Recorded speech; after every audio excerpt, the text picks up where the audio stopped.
അമേരിക്കയുടെ വജ്രായുധമായ F-15 യുദ്ധവിമാനം വെടിവെച്ച് വീഴ്ത്തിയെന്ന് അവകാശപ്പെട്ട് Iran ദൃശ്യങ്ങൾ പുറത്തുവിട്ടു. എന്നാൽ പൈലറ്റ് പാരച്യൂട്ട് വഴി രക്ഷപ്പെട്ടു. പരിക്കേറ്റ പൈലറ്റിനെ ആശുപത്രിയിലേക്ക് കൊണ്ടുപോകുന്ന ദൃശ്യങ്ങളും പുറത്ത്.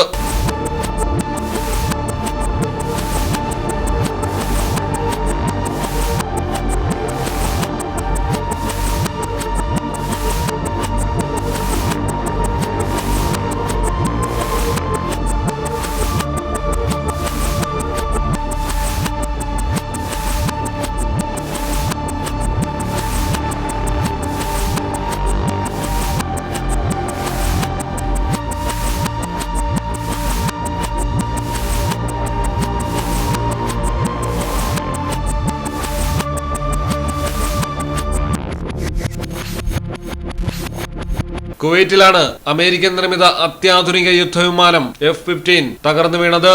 വിമാനം US-ന്റേതാണോ ഇസ്രയേലിന്റേതാണോ എന്നത് വ്യക്തമല്ല. എന്നാൽ അബദ്ധത്തിൽ കുവൈറ്റ് തന്നെ വിമാനം വെടിവെച്ച് വീഴ്ത്തിയതാണെന്നും റിപ്പോർട്ടുകളുണ്ട്. US സൈന്യമോ ഇസ്രയേലോ വിമാനം തകർന്ന വിവരം സ്ഥിരീകരിച്ചിട്ടില്ല. US സെൻട്രൽ കമാൻഡ് ഔദ്യോഗികമായും പ്രതികരിച്ചിട്ടില്ല.